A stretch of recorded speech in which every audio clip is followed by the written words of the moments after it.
Hello, everyone. Welcome to week 2 of, But is this Jojo stupid? A fun retrospective on more or less everything. And then, if you listened to last week's episode, you now understand what I mean by Jojo stupid. And hopefully the barometer has been set. I don't even need to describe it in intimate detail, by which, and I mean, if you look at the picture I put up with it, fuck me, that's just kind of insane. Every single one of those things you see in that big picture is an actual panel from the manga, so I would recommend reading it if any of that fascinated you. But this week, we have a new topic.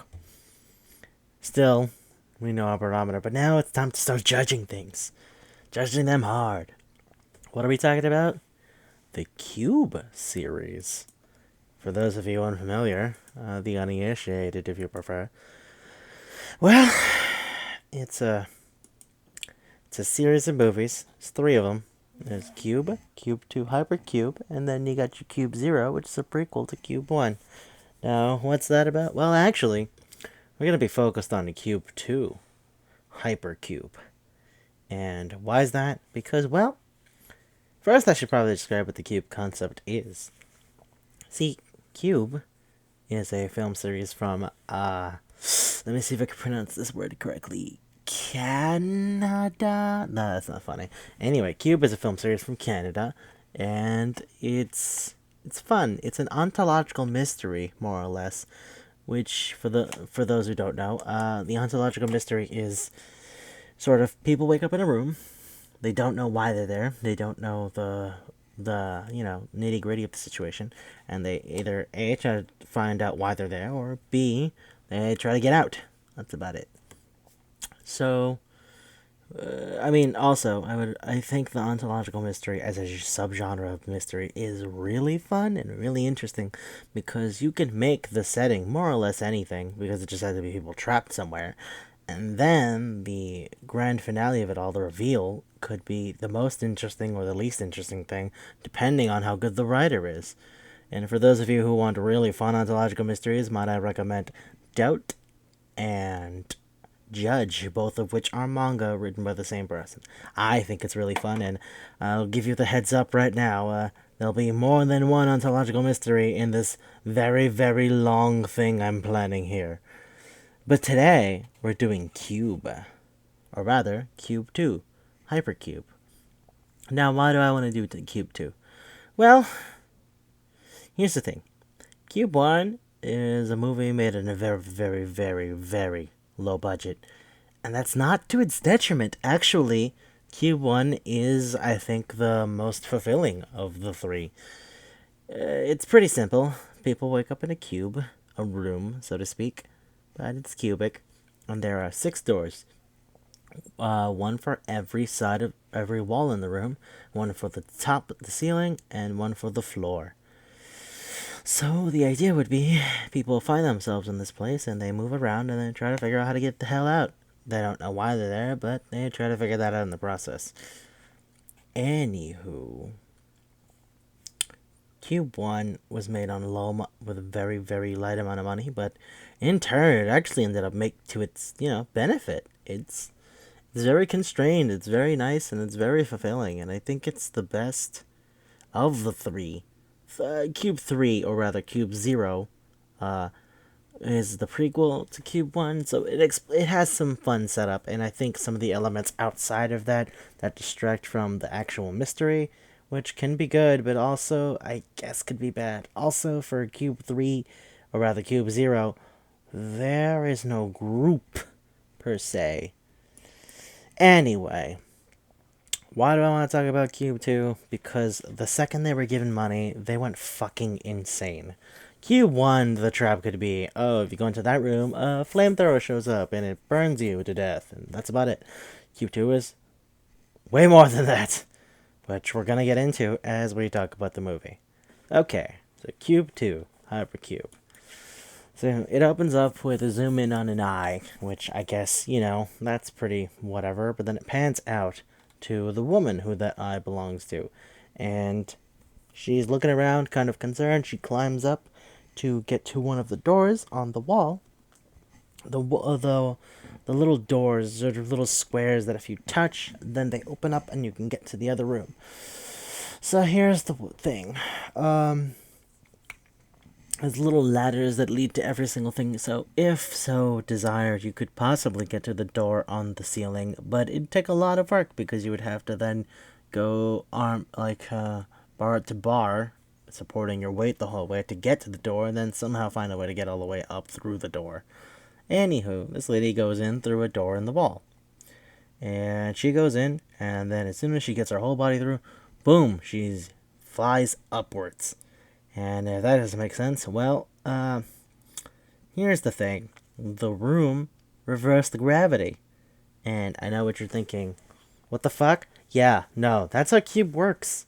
Every single room may or may not have something to kill you. You're never entirely sure. So, she flips up, the door closes, and that's sort of it. And I guess you're supposed to believe she's dead, because, I mean, she did fall head first, which is a great song by a band called Overkill. Head first! That's neither here nor there. Anyway, so now we cut to a man who looks very injured, very beaten up, with a briefcase. He's freaking out. He's looking around. It opens on him looking through a door, and very confused and concerned. He pulls back, and then you realize that was the hole in the floor of the room he's in, or the cubic room or the cube, I guess. So he's freaking out. He opens up his briefcase, sees there's nothing inside of it, shakes it loose, tries to see if there's anything in it. He has handcuffs along with the briefcase, and he's just freaking out and screaming. And then he says, but they're my numbers. That should mean something, right? God damn it, I want a chance. And then he lays on the ground and starts praying. Yeah, okay. Now, here's the thing that Cube 2 does that Cube 1 doesn't do. Just cuts to black to show a passage of time and also a change of position. Now, I know what you're thinking. Oh, so does that mean to cut to multiple groups of people at different times? Not actually. So here's how it goes. A woman opens up a door and she sees a man on the ground. She goes, hey, you need help? She goes over and checks on his pulse, and the guy gets up, chokes her, puts her on the ground, covers her mouth, and pulls out a knife and goes, no, you shut the fuck up. Shut up. Here's what we're going to do. I'm going to ask you questions, you answer. Blink once for yes and blink twice for no. He goes, are you alone? Do you know where we are? Okay. And then he gets her up, and they trade names. The woman's name is Kate. This guy is Simon. Kind of creepy that the first thing he did was pull a knife on her, but I understand that the conceit is they don't know where they are, and he's paranoid and freaking out. He's been here for hours. But still. So they have a little conversation, and then they hear the door on the ceiling open, to which Simon grabs Kate and puts the knife back into her mouth. He goes, okay, shut up, this is mostly for show. And then a skinny, nerdy guy sticks his head out through the door, sees them, and goes, oh. To which Simon says, don't move. Get down here or I'll kill her. And then the guy just ducks out. To which Simon goes, wow, what a hero. Which is, yeah, no, like, dude, what the fuck? You're just gonna let that guy stab a lady? But I guess it's none of his concern, so, So what ends up happening is the guy starts popping up on all the sides of the room. Multiple times. And then finally goes, oh, shit. And, so Simon lets go of Kate, and then she looks around and she sees the guy pop out the door, and she climbs up to follow him. She says, wow, he must be really fast and moving all over. To which Simon says, maybe he's not moving all over. Maybe something's making him move all over. You should get the fuck back in here. But instead, Kate passes through the door, and the door closes. So she turns around, hits the door, thinking it'll open back to the room where Simon's in, but now it's in an empty room. And she's weirded out. But then she looks down, and there's a she hears a voice scream out, please don't hurt me. And it's a blind girl sitting in the corner of the room. Yeah. So, Kate gets down, introduces herself to the blind girl, tries to help her up. Blind girl says her name is Sasha, and they just kind of have a little talk when the bottom of the door opens, and a guy pops out. Except this is completely different. He has glasses, and he's a nice fella. His name is Jerry. He introduced himself. Blind girl is terrified, probably because she's fucking blind. Also, there was a fun exchange, I think, between Kate and Sasha, which was, is it okay? Can you understand me? To which Sasha says, I'm blind, not retarded. So anyway, Jerry introduces himself, and they help each other out. And then and Jerry settles on making a number 4 on the wall. She goes, "What are you doing?" He goes, "I'm numbering the room." Oh, yeah, I've been going around for hours. And she goes, "You've been going around for hours, but this is the 4th room you've been in?" He goes, "Yeah, see, it's weird. I've been circling around, and I've ended up in the same rooms a bunch of times, until just now." She goes, "Okay." So then they open a door, to which she lets out a gasp, and it's Max holding on to the briefcase guy, who is strangling himself with a belt. Yeah, not so, not so great. Anyway, as she goes, he goes, "Help! Help! Please help me get him up!" She moves in, she moves Sasha in, and Jerry moves in, and they help him, and then the door opens on the side, and wouldn't you know it, it's Simon. He goes, "Holy shit, looks like you found people." He comes in, and all together they get the man who was trying to hang himself, who up until now we've only seen with the briefcase, loose, and they let him onto the ground carefully. Like, "What the fuck? Who is he?" And they find inside of his inside of his jacket, a wallet that says he is Colonel Thomas McGuire, a military person. Yeah. Simon points out that he's been tortured, as noticeable by his burnt, fucked up clothing, and the fact that he has cigarette burns on his palm. Yeah, that's fucked up. This is horrible. Anywho, together they start talking, discussing back and forth. Jerry introduces himself to Simon, and then the skinny nerd introduces himself to everyone. His name is Max. Yeah, that's fun. And while they're there, they notice that the man has nothing on him, and they're just kind of upset. And then the door opens on the side, and I'm going to admit this about myself, a very attractive, for some reason, elderly woman walks on through. Played by Barbara Gordon. Neat. Anyway, she comes on through. She is clearly out of sorts and doesn't understand what's happening, and says stuff like, "Can you direct me to the bathroom? I don't understand why my daughter-in-law wants me to go to this gym." To which they go, "Oh, well, she's just nuts." Okay, whatever. "Who are you?" "Mrs. Paisley." "Oh, it's nice to meet you, Mrs. Paisley." "I'm sorry, Mrs. Paley." "Nice to meet you, Mrs. Paley." She goes, "Nice to meet you." He goes, "I'm Jerry." Introduced himself first. "Hi, I'm Jerry." She goes, "Are you the Jerry from the paper route?" She goes, "No." To which she says, "Yeah, 'cause I owe him some money, and I really can't pay him right now." Okay. So after having a brief discussion to which, well,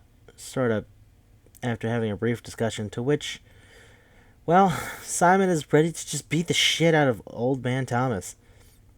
He goes like, "Hey, Colonel, come on, soldier, tell us what you know." And he goes, what do you mean?" He goes like, "How would we get out of here? What are we even in here?" I was like, "Get out? Well, you'd have to figure out the code in order to get out." That's not good information, and Simon is ready to just start beating him up to figure out what he's saying and shaking him. He's clearly brutally injured. He was just strangling himself, like committing suicide, because he thinks there's no way out. And as they're all arguing over whether or not this is supposed to happen, this shape comes out of the wall. Yeah. Well, sort of a wall comes out of the wall and it moves on them. Everyone freaks out. They start moving through, except for Kate, who stays behind to try to grab the Colonel. Yeah. And here's the thing. The Colonel actually takes the handcuffs he had from before and handcuffs himself to the ladder that leads to the room. And Kate goes like, "Come on, there has to be some way out of here. We have to be able to get you out." Simon says, Leave him. He's dead. The man handcuffed himself. We're fucked. You have to get over here." She says, "No, that's not happening." And well, the wall moves enough that where it passes over the briefcase, and the briefcase just looks like it's aged by like 1,000 years, like it's just been falling apart. And then once it starts touching the Colonel's foot, you can see it start to like disintegrate. And Kate freaks out, tries to escape, but now the Colonel grabs her ankle. She goes, "You have to let go. You have to let go." And the more injured he gets, finally she's able to make it all the way through, and then she makes it on the other side of the wall. Which, I mean, What the fuck was that? So this is what I mean by stuff is insane in Cube 2 where it wasn't in Cube 1.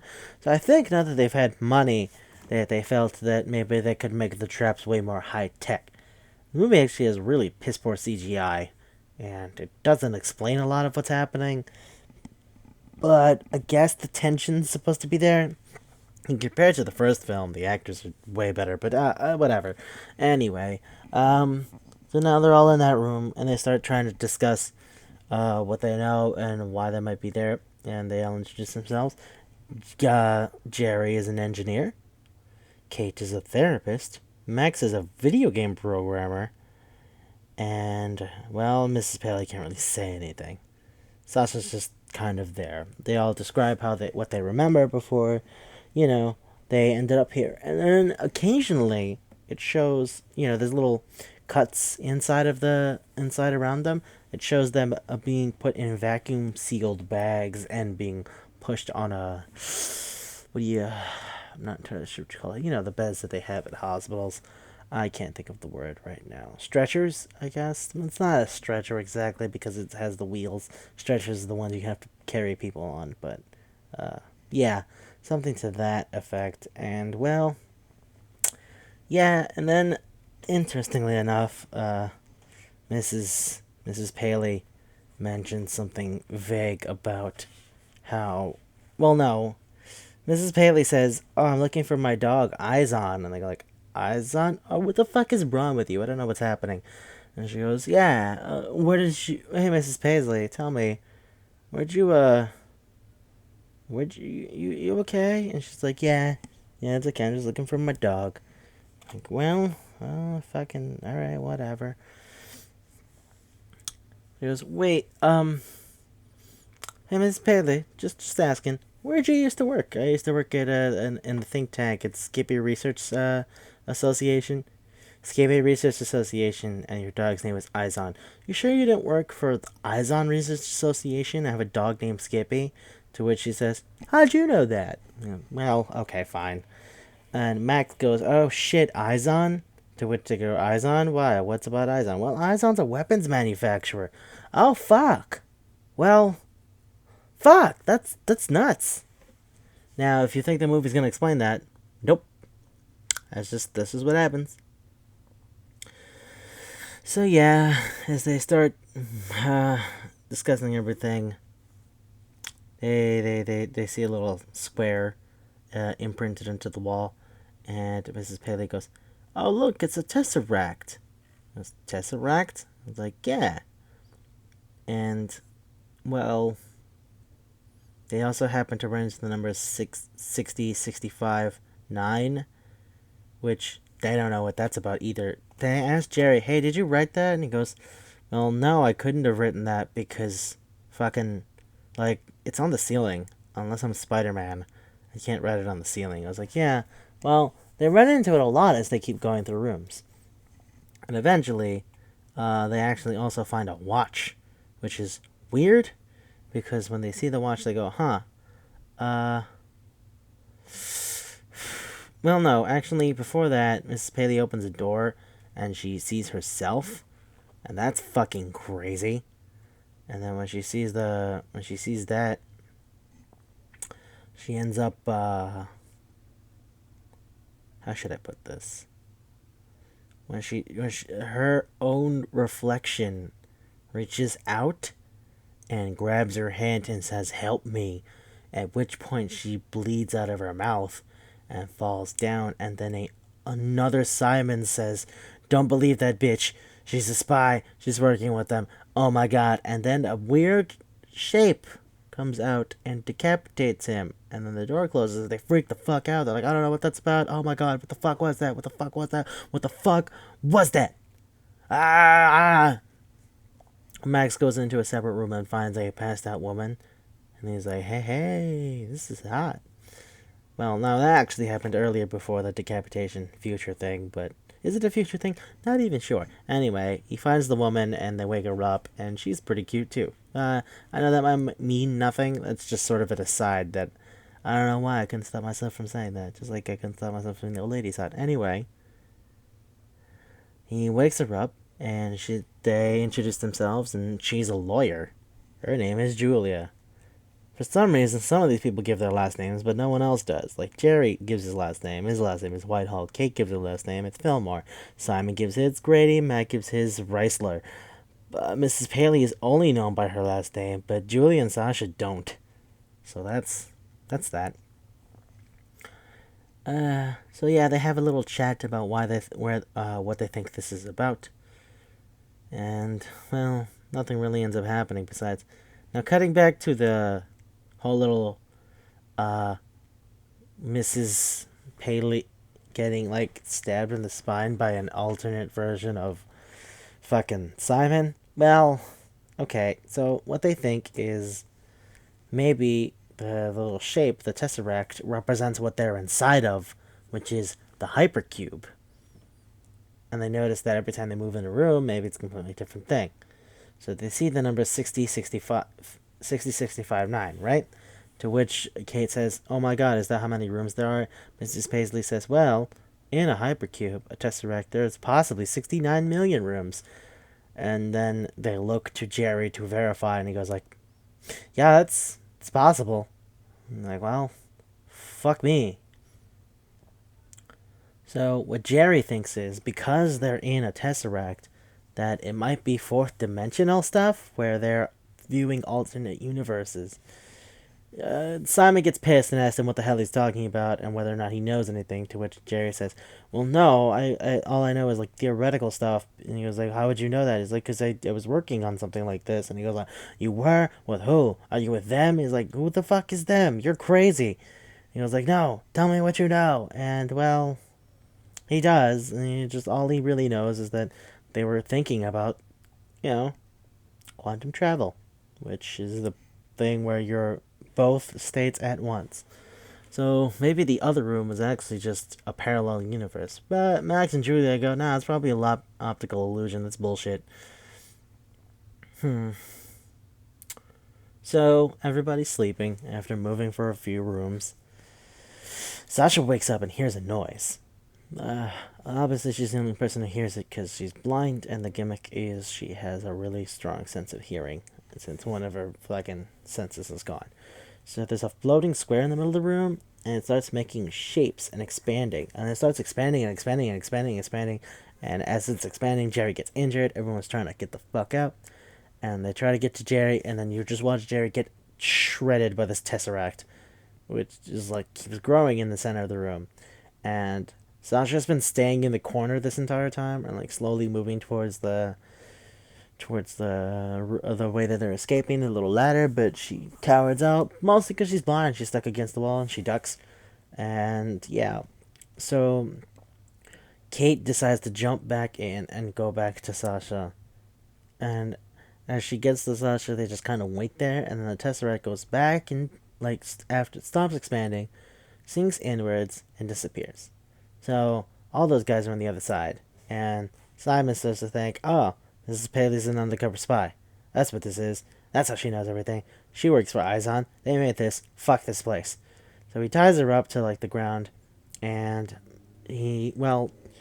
Julia says, "You gotta cut that shit out," and he pins her against the wall. And he goes like, "You gonna fucking stop me? Shut up. We have to figure out what she knows." And Max goes like, "Maybe you should."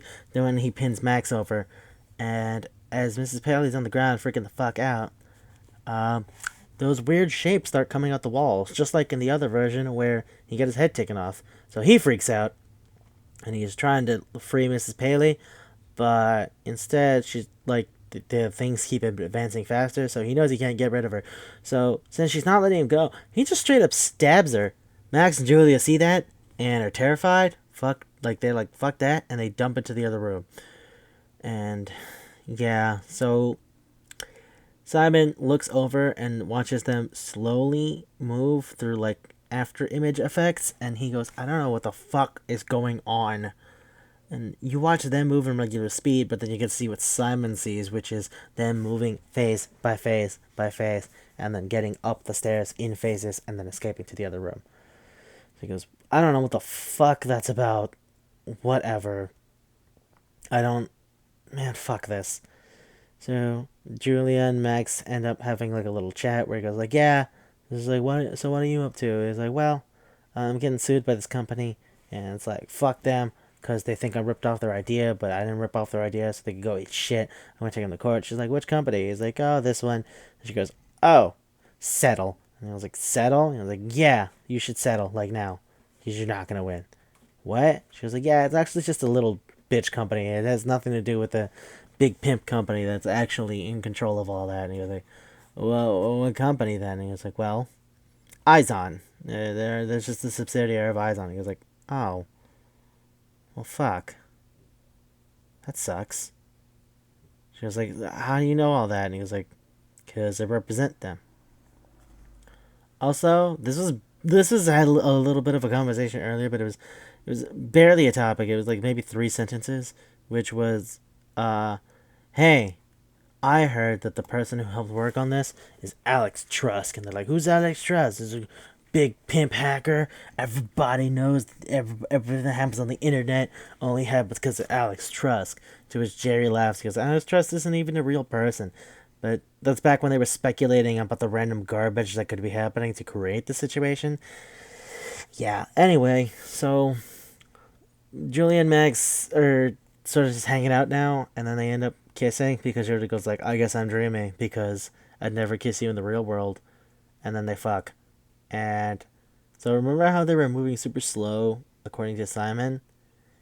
Yeah. Okay. So, well, it the time isn't speeding up and slowing down. It's weird in the room that they're in.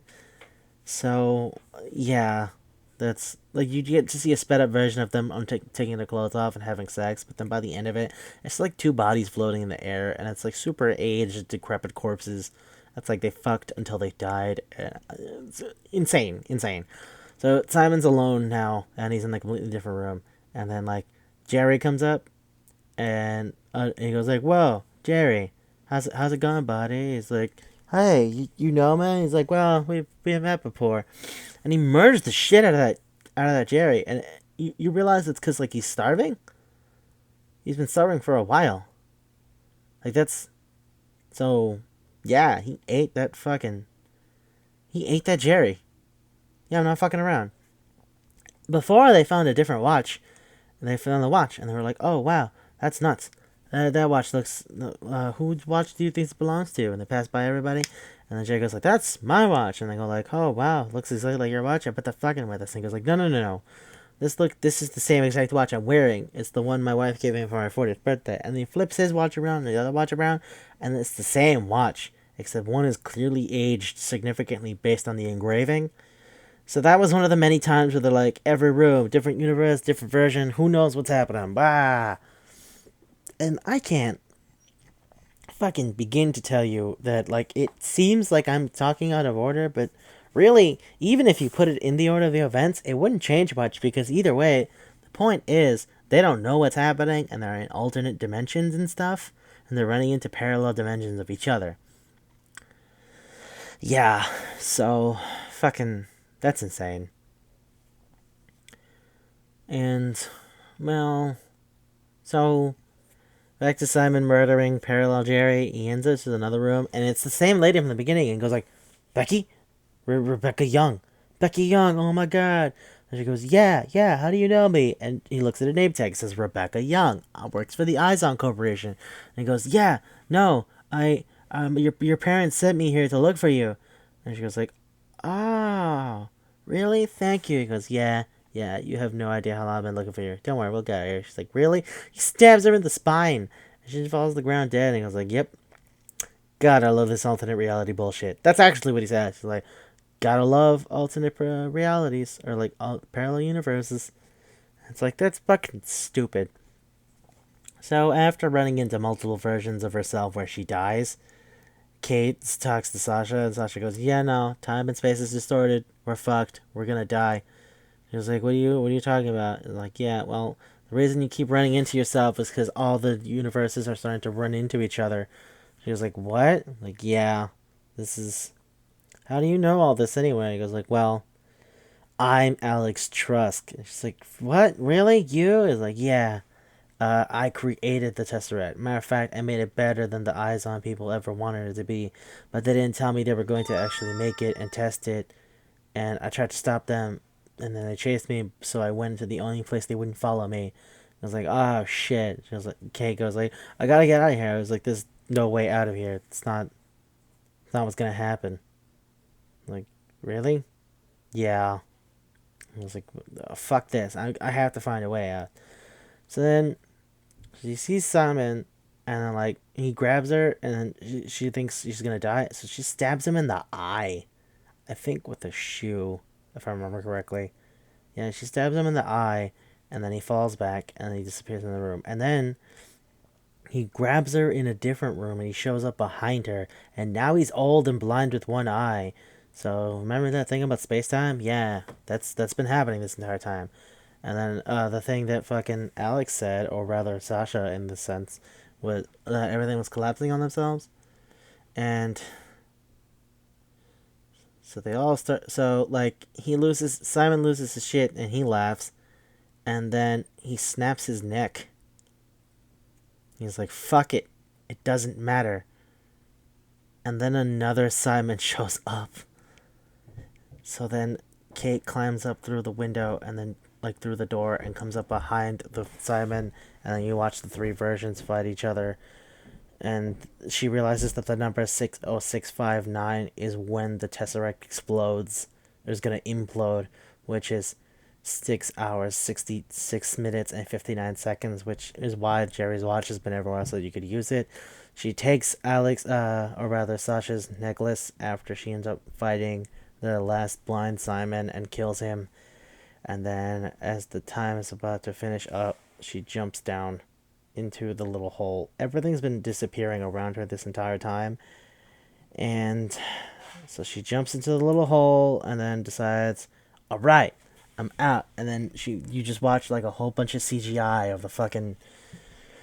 How do I put this? Like all the rooms, all the cube rooms, and then she falls through between the big CGI thing and then comes out of a puddle. And then the big silky puddle, they pick her up and they go, hey, how are you, Alex? And it's like a bunch of shadowy people, just like inside of a factory. They're like, hey, how are you? Did you do it? And they're like, yep. And then she goes like, do you have the information? She takes the necklace she ripped off of Sasha's body, and then goes, Simon snapped her neck when he was like, if we all die, it doesn't matter, fuck it. So yeah, I said Simon snaps his neck. What I meant to say was he snapped her neck, with regards to Sasha, because he's like, fuck it. Yeah. So Kate drops the little flash drive into a square, and it starts floating. And it's like, oh well, this is fucking insane. And she was like, all right, good job. And like, yeah, good. And then like the guy blows her brains out, and then everybody just walks away, and somebody says, Phase 2 terminated. And that's the end. Fucking Cube 2 is okay. So like, here's the thing. That's the version of the movie you'll see in theaters, and usually the one you'll see on DVDs. There's actually an alternate ending, which I got to see on YouTube. So in the alternate ending, it's revealed that you know how Kate felt like she was days, hours, and like time sped up in there and all that shit. She was actually only in there for 6 minutes and 59 seconds. And that the point of the cube was to experiment with quantum teleportation. Just exactly like Jerry said. So it's not that she doesn't get killed in the other version either, but like they shoot her too, but they also say, hey, good job, you're the first person to make it out alive. Fucking Cube 2, everybody. How'd you like that?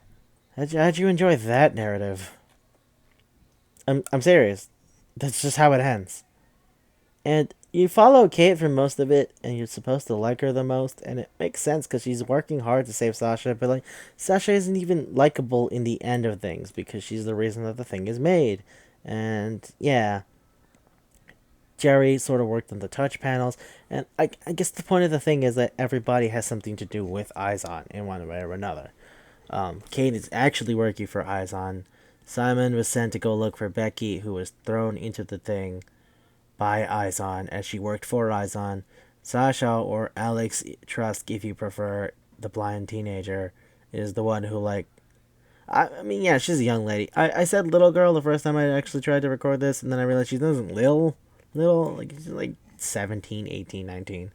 So, anyway, she's apparently the computer hacker who created the idea for the cube because she's so smart. Jerry worked on the doors, and he's the one who understands quantum physics. Max is someone that they were suing. Julia is the one who is working as a lawyer for them. We know Becky now. Uh, Colonel Thomas McGuire is the guy who was actually connected to the first cube. And Mrs. Paley, the old lady, is a theoretical mathematician who was working for Izon. Oh, I also forgot to mention, I'm an idiot. They came into a room with a dead body at one point, and they go, and he's covered in physics writings. His room is covered in physics writings. They're like, "Oh my God, who the fuck is this?" And then Mrs. Paley says, "Oh, it's Dr. Rosenwig. Oh, he's not gonna get his Nobel Prize now." And they're like, "Holy shit, Phil Rosenwig!" And they go, "Who the hell is that?"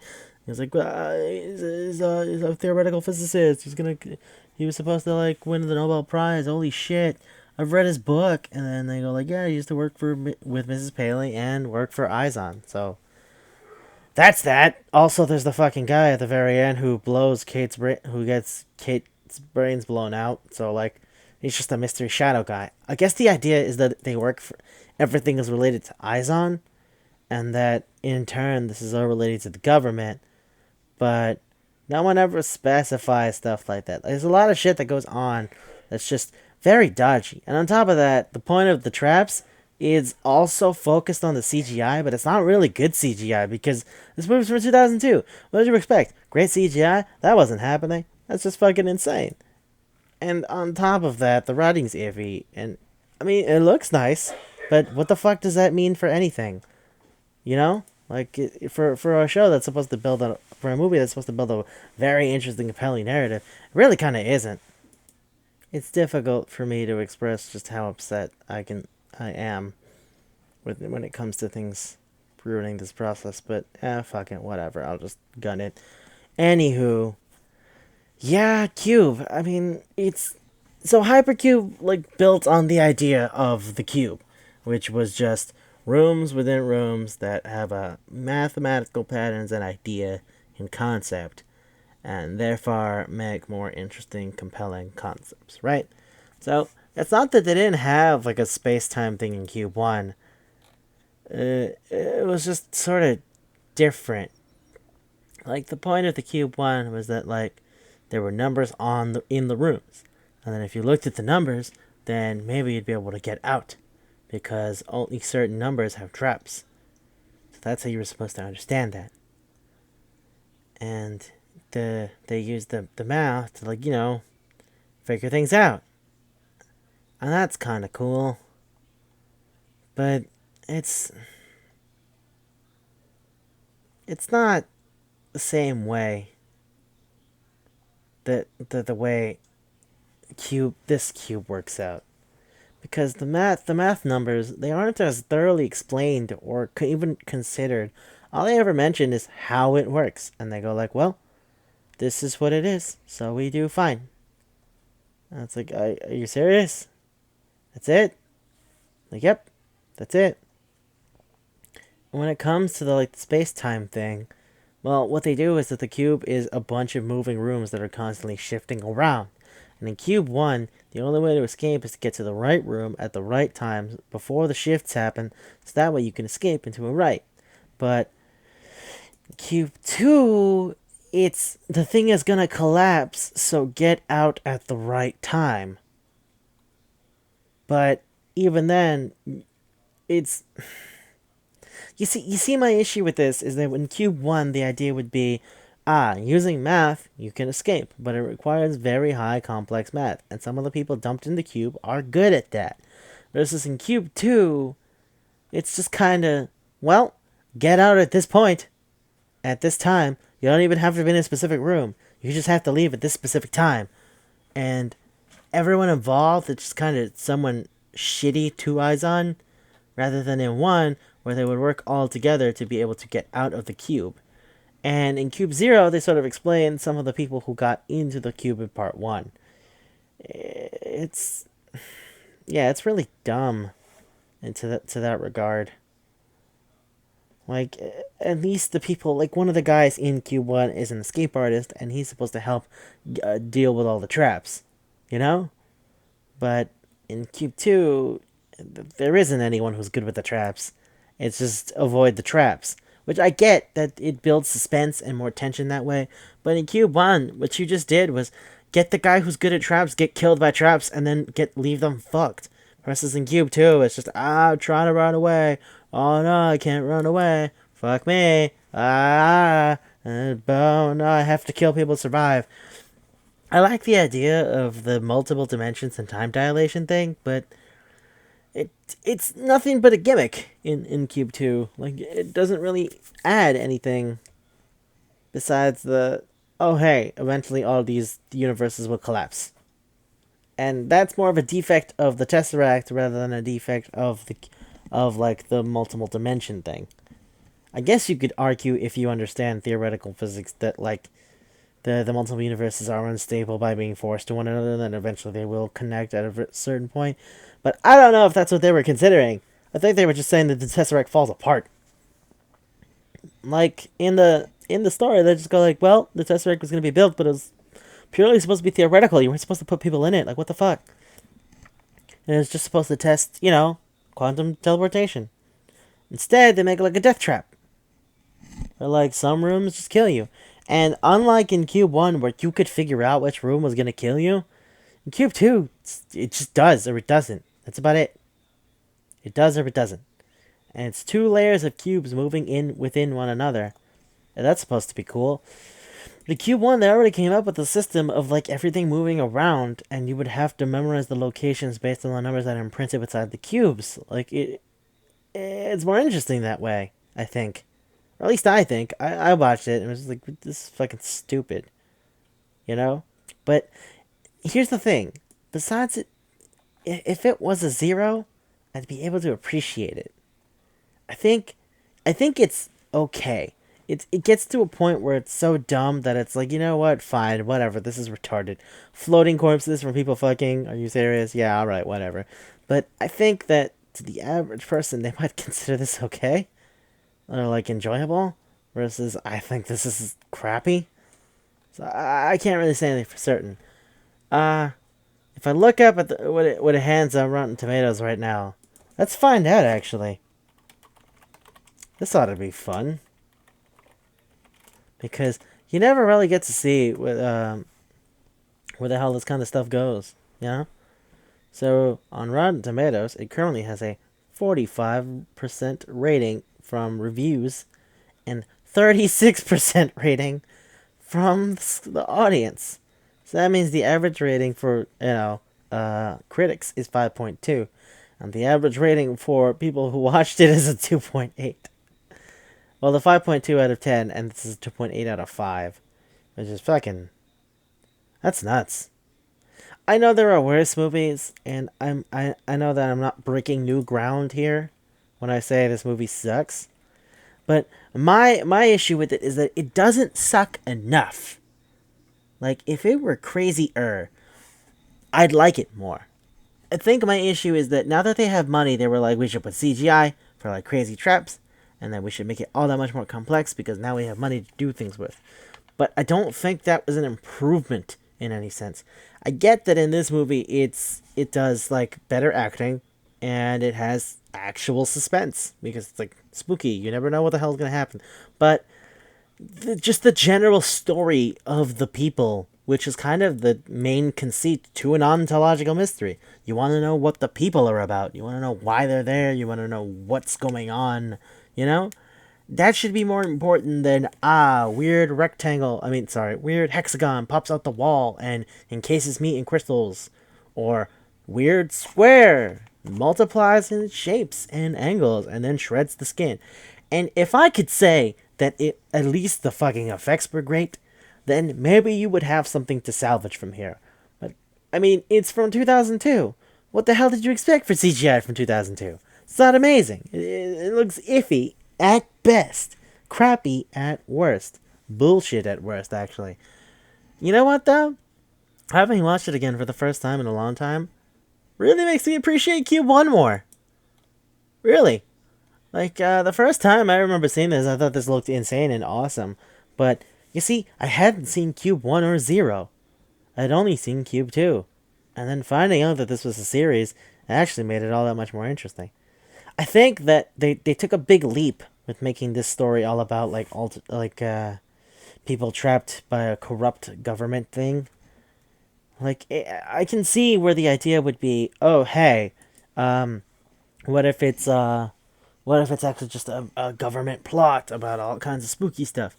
But, like, you had that kind of element in Cube 1, because there was a lady who was a physician, like an actual doctor, Holloway, and on top of that, she was a conspiracy theorist, just making up bullshit and guessing stuff about all of the, everything that was happening to them. It could have been... I guess they could have pushed the conspiracy angle a bit more, instead of just making it at the very end. And then Kate was working for Izon the whole time. Oh boy, a spookada boopada. Like, it doesn't do anything with that end. And, like, on top of that, the last thing you can hear at all or see is the phrase, Phase 2 is terminated. And even then, Cube 0 is a prequel to Cube 1. So, it doesn't even add on to Cube 2 and explain what the fuck Phase 2 and Phase 1 is supposed to be. I guess Phase 1 is supposed to be the first cube, and then Phase 2 is supposed to be the cube that you're doing now. But, in Cube 0, it actually describes the first cube and how the guy who was crazy in Cube 1, or rather lobotomized, ended up lobotomized, and how he's a cube technician observing the cube, which, if you follow that logic to Cube 2, it makes you wonder at what point they stopped doing the, fancy part of the cube. Like, it's not really kind of what I would have wanted for Cube, But you know what? I mean, there are worse sequels in the fucking world.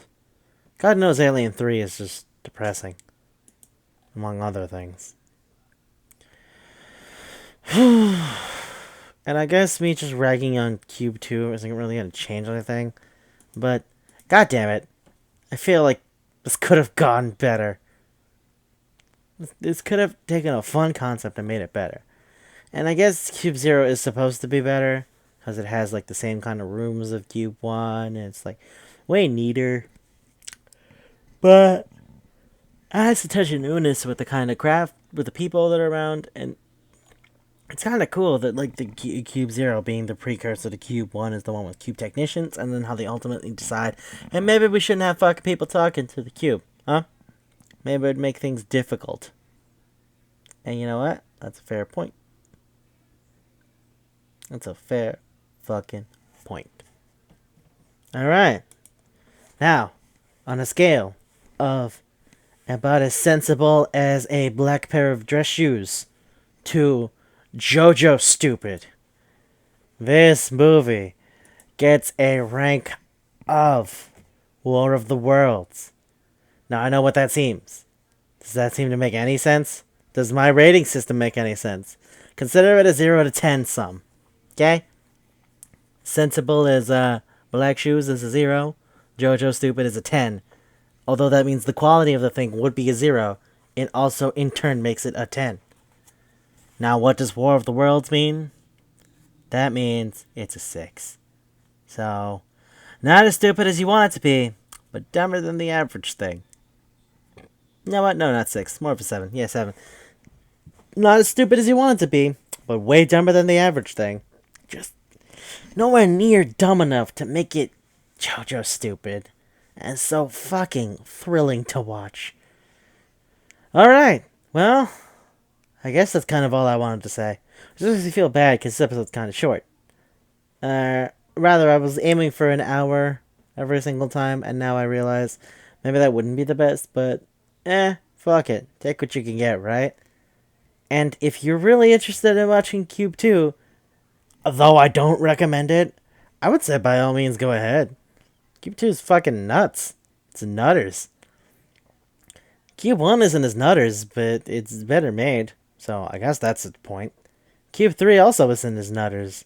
Once again, still better made. So, maybe the trick was going full fucking in on the crazy.